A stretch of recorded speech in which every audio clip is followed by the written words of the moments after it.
Tuturing yang metong kareng significant historic events ang Mount Pinatubo eruption, amilyari anyang June 15, 1991. Paulining matinding epekto adela nitiking biyadaring maygit milyong katao, lakwas karing Kapampangan. Bale, pibandyan ampong kabiyayan, kay meto nga iglab, inanod ning lahar. Dakalamo naman ring mihangubye. Pero libutan ning tuturing a major catastrophe ngay ni namong makasabing akabyosan da iti ring Kapampangan.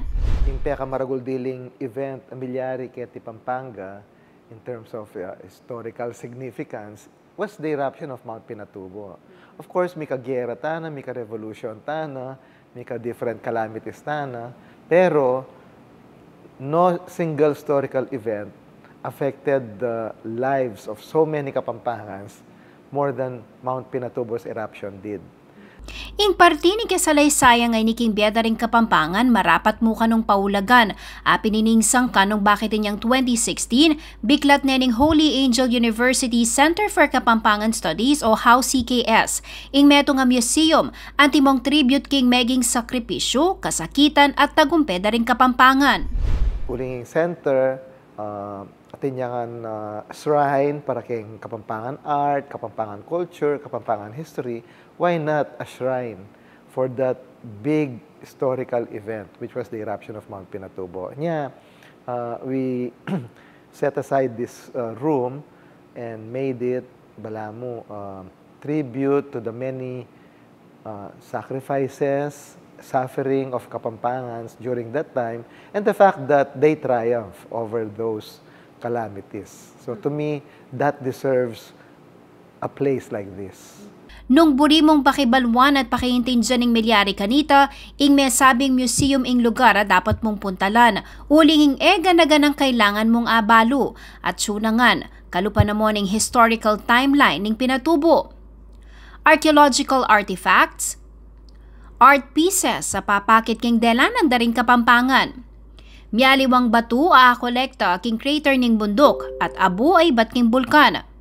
Pati puning tanaman ameging saksi king delubyo, akit ngan kening museum ay ni.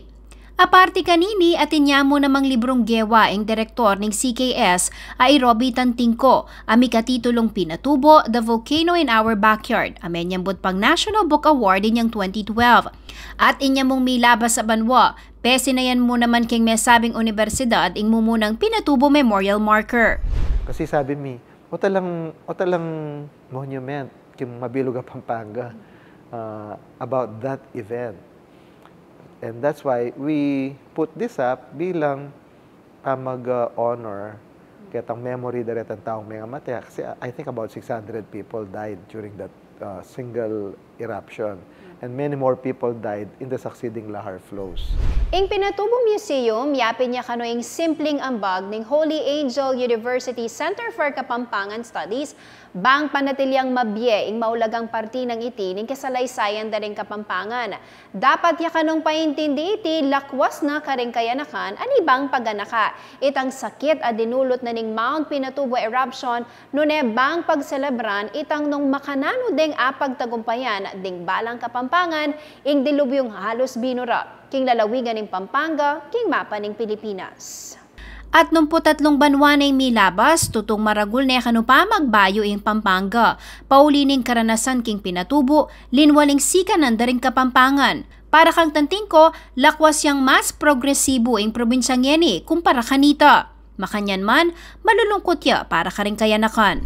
My only sadness is that the young people have forgotten the details of that eruption. Of course, they hear bits and pieces from their parents, pero tuturo talaga kayong eskwela, alay kayong curriculum.